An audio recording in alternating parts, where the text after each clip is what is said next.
के पास भी क्या आत्मा होगी।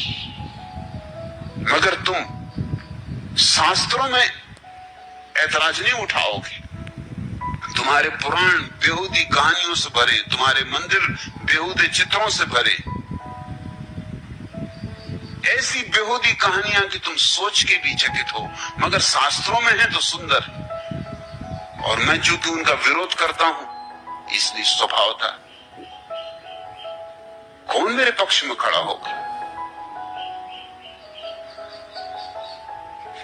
एक मित्र ने मुझे ये किसी पुराण से कहानी भेजी है, मुझे पता नहीं किस पुराण में है, जरूर होगी किसी पुराण में। एक बार पार्वती शिव से रूठकर अपने मायके चली गई और बहुत दिनों तक वापस नहीं लौटी। शिवजी महाराज भी परेशान हो गए। उन्होंने नंदी से कहा, यार नंदी, मेरी प्रेम करने की बड़ी इच्छा हो रही और पार्वती भी है कि अभी तक लौटी नहीं। ऐसा नहीं हो सकता कि भैया मैं तुझसे प्यार कर लूं। इस पर नंदी ने कहा, शिवजी महाराज ये भी कोई बात है, क्या मैं आपके प्यार के लायक हूं?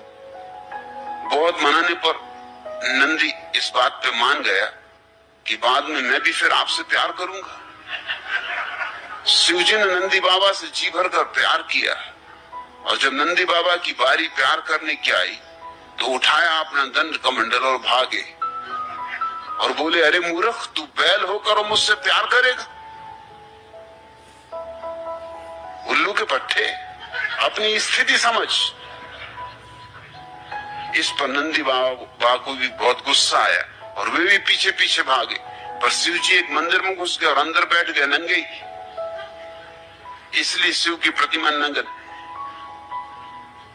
वो जो शिवलिंग है वो नग्न प्रतिमा का प्रतीक है। इस पर नंदी मंदिर के सामने बैठ गया और बोला, शिवजी महाराज, आप जब बाहर निकलोगे तब आपसे प्यार करूंगा, छोड़ूंगा नहीं। और तब से नंदी महाराज वहीं बैठे हुए। वो कहते हैं, कभी तो निकलोगे ना। मगर यह तो कुछ भी नहीं। शास्त्रों में ऐसी कहानियां हैं कि तुम चकित होगे। मैंने पढ़ा है, एक पुराण कहता है कि ब्रह्मा और विष्णु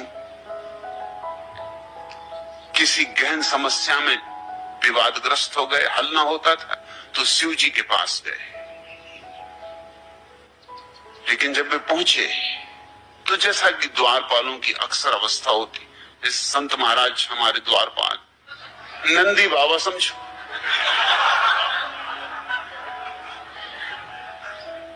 अक्सर सोए हुए मिलेंगे।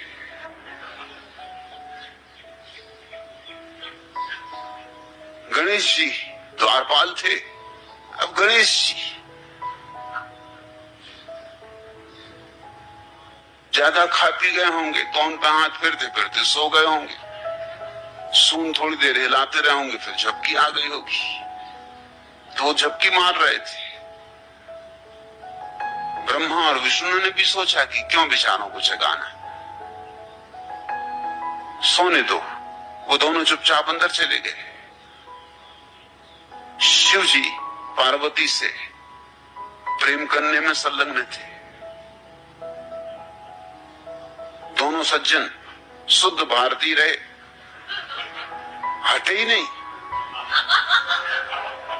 नागा बाबाओं का प्रदर्शन हो रहा था, हटते भी तो कैसे हटते।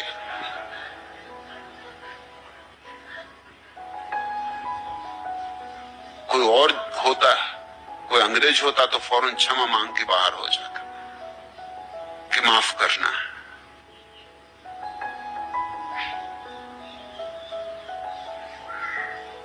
लेकिन वो तो जमे रहे,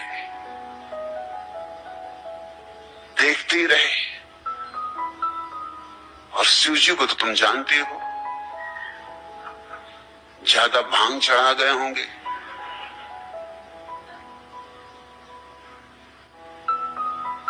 उनको होश ही नहीं था कि कौन आया कौन गया, क्या हो रहा है। उनकी प्रेम कीड़ा चलती ही रही 6 घंटे। और ये दोनों सज्जन भी गजब के थे, खड़े ही रहे। अरे जब लिंग में बांध के जीभ खींची जा रही हो तो ब्रह्मा विष्णु जाए तो जाए कहां, वहीं रुके रहे।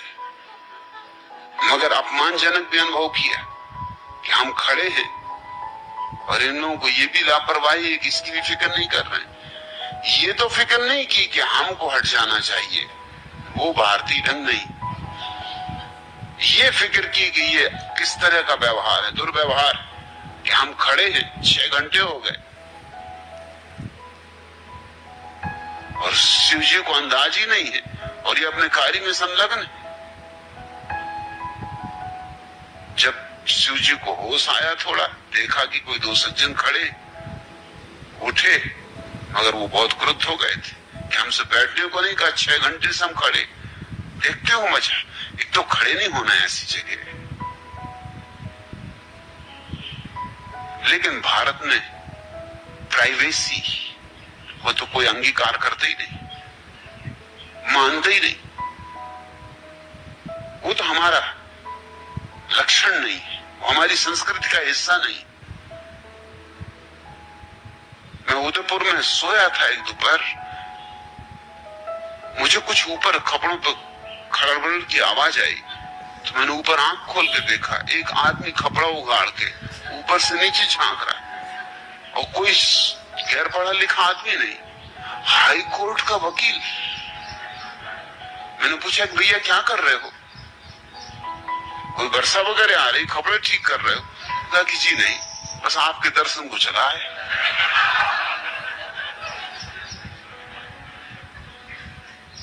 मैंने कहा और भी आएंगे इस तरह दर्शन को लोग कि तुम ही आए हो?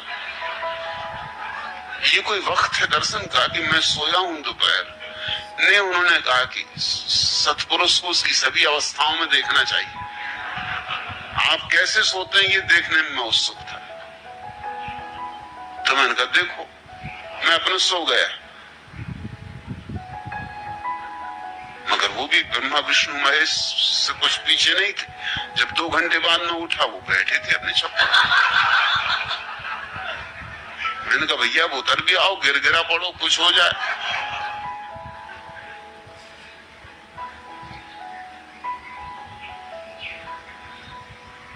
ब्रह्मा विष्णु हटे तो नहीं, मगर नाराज हुए कि हमारे साथ सम्मानजनक व्यवहार नहीं हुआ है। हम अभिशाप देते हैं कि तुम्हारी सदा लैंगिक प्रतीकों की तरह पूजा की जाएगी, इसीलिए मंदिरों में शंकर की पूरी प्रतिमा नहीं होती, सिर्फ लैंगिक प्रतीक होता है। वो उस अभिशाप की वजह से। ये शिवलिंग के पीछे जो कथा है वो ये